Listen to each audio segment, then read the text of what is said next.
I am Hal Deleplane of La Plata, and I'm speaking on behalf of the Conservancy for Charles County. For the sake of succeeding generations, we need to grow as efficiently as we can to balance the cultural, social, and recreational needs for open space, agricultural needs, and the need to preserve the best remaining lands so that we may leave some semblance of natural ecological function. In the words of Roger K. Lewis, Professor Emeritus of Architecture at the University of Maryland, rather than continuing to suburbanize the agrarian landscape, we should urbanize more of the existing suburbs. The state of Maryland has 12 statutory policies or visions which each county is required by law to incorporate in its comprehensive plan and implement. The plan before you is wildly at odds with these statutory policies, goals, and objectives. For example, the purpose of Maryland's Sustainable Growth and Agricultural Preservation Act of 2012, also called the Septic Bill, is to reduce the number of septic systems where farmland and forests dominate. Along with already protected land, such areas are currently designated agricultural conservation or rural conservation and classified Tier 4. However, BGI proposes to downgrade much of these areas to a new category called rural residential, corresponding to Tier 3, which would enable major subdivisions on septic systems.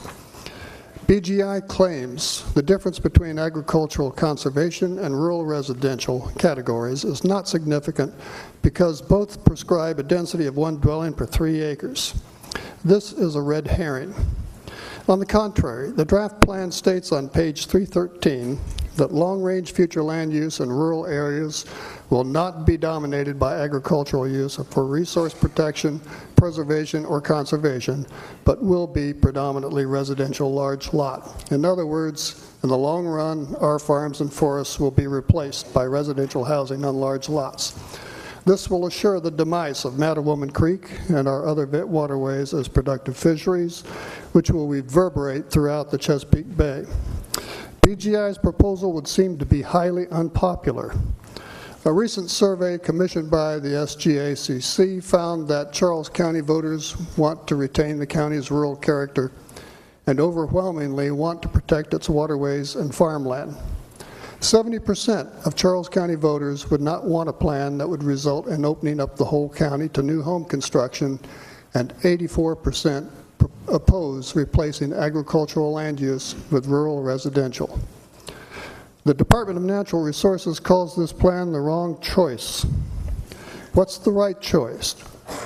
Charette's Scenario 1 combined the best of all worlds, but it was superseded during the public process by a 2011 compromise called the merged scenario. This could be a good place to start anew, and the Conservancy urges you to reject the plan. Thank you. Mr. Meeker.